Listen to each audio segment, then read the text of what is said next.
This section that we're going to look at now, 3.6, has to do with solving inequalities. We're going to look at both nonlinear or polynomial inequalities and rational.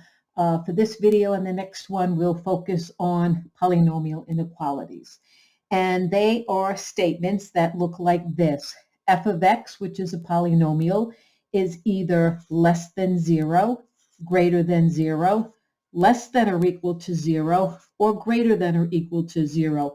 Notice all these statements involve 0, which is going to be key in determining what we're looking for in terms of solutions.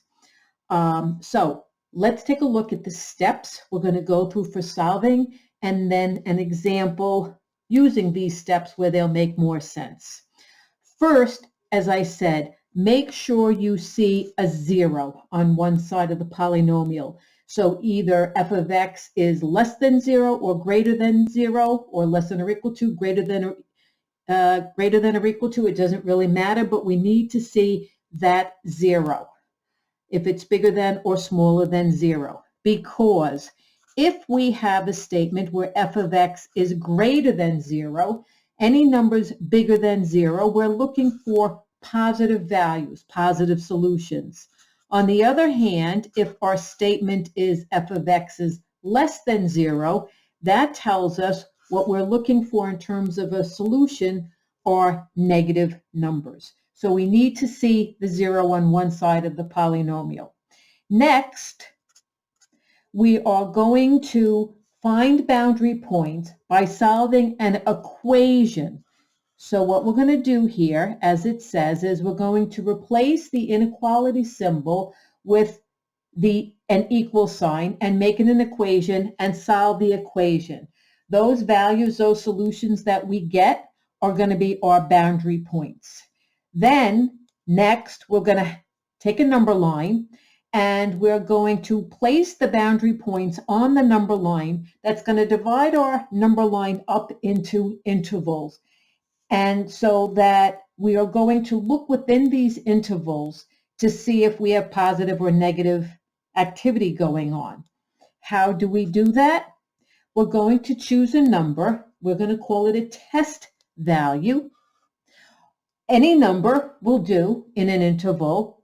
And that number, this test value, we're going to take and we're going to evaluate it. We're going to put it back into our polynomial and see whether that test value gives us a positive or negative value.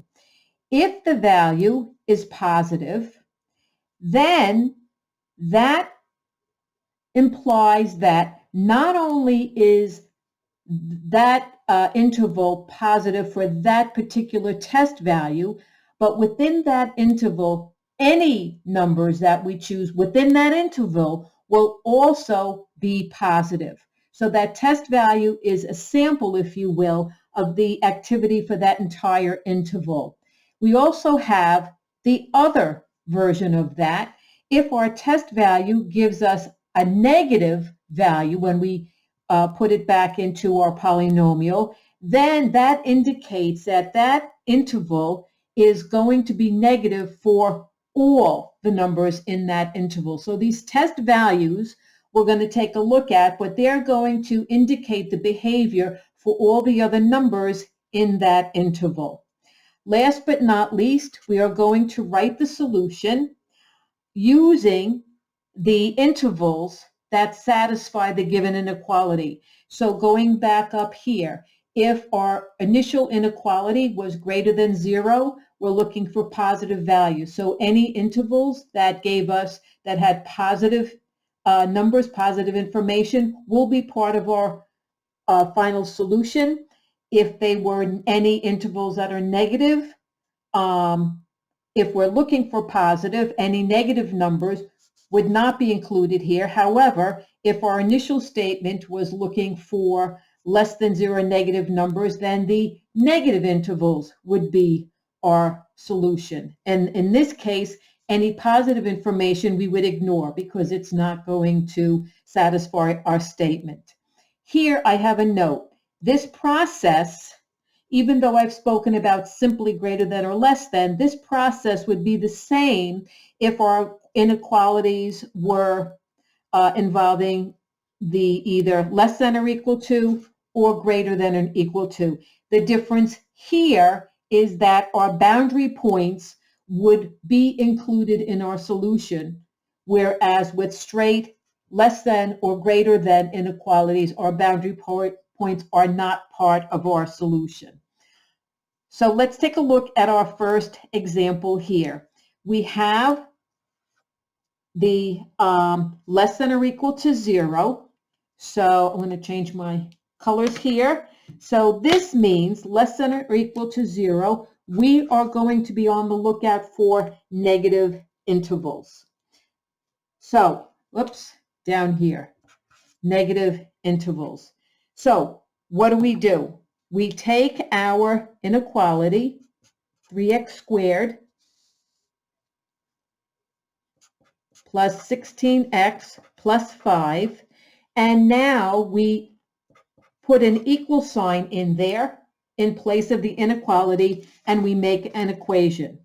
Now we're going to solve this equation. We're going to factor 3x plus 1 and x plus 5 are my two factors.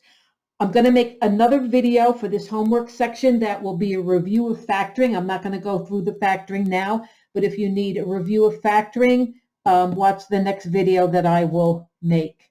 So we factored, and now to continue the process of solving, each factor becomes a mini equation which we will solve.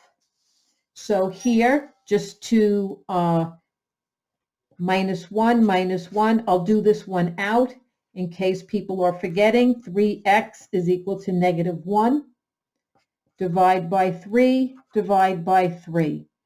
So we have x is equal to negative 1/3. There's our first solution, our first boundary point.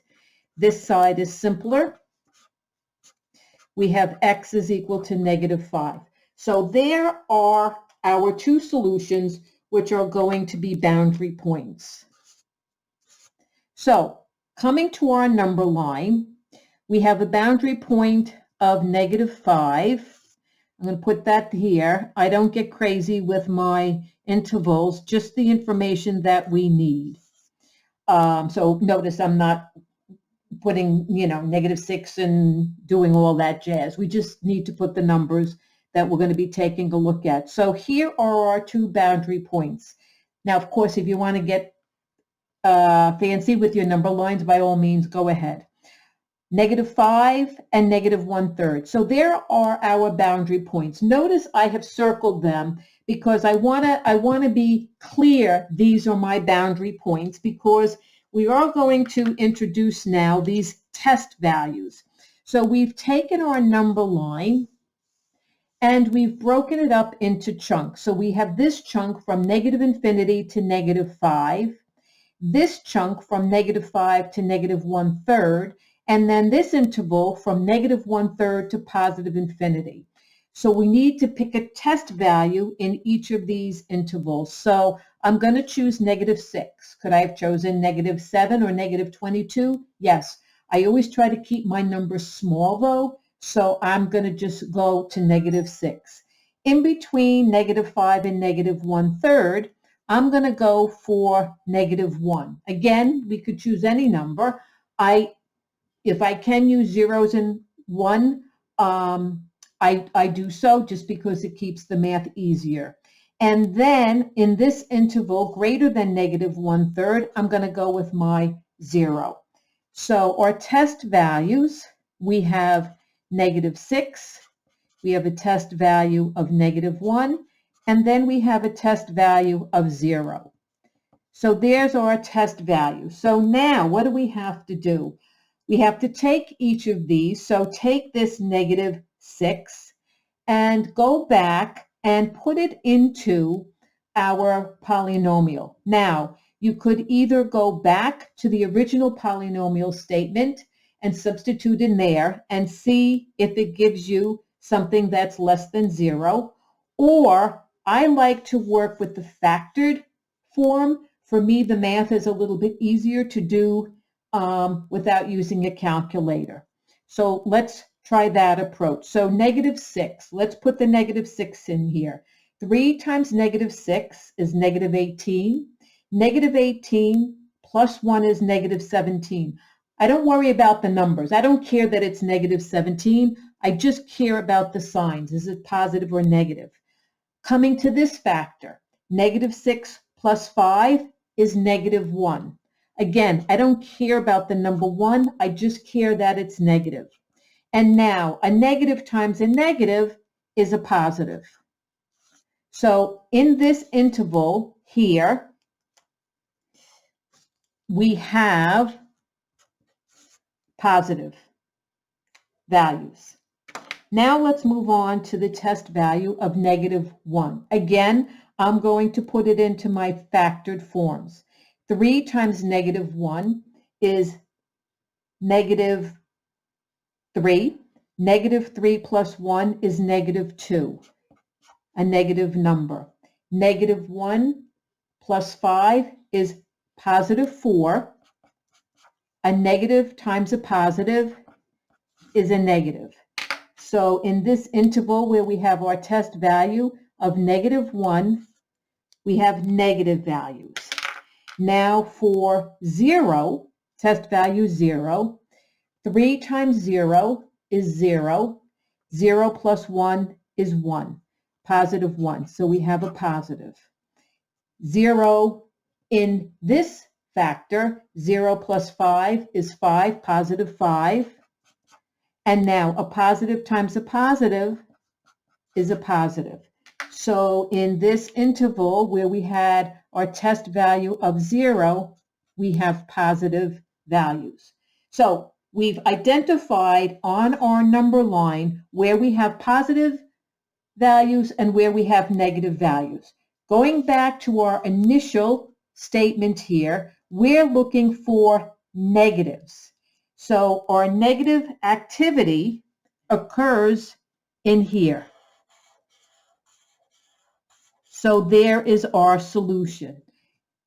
Question, how is our solution bounded? Because this was less than or equal to, our boundary points are included. So the solution set has the brackets at our boundary points to show that they are included. And to write this in interval notation, then our solution would be -5 to -1/3 with bracket boundary points.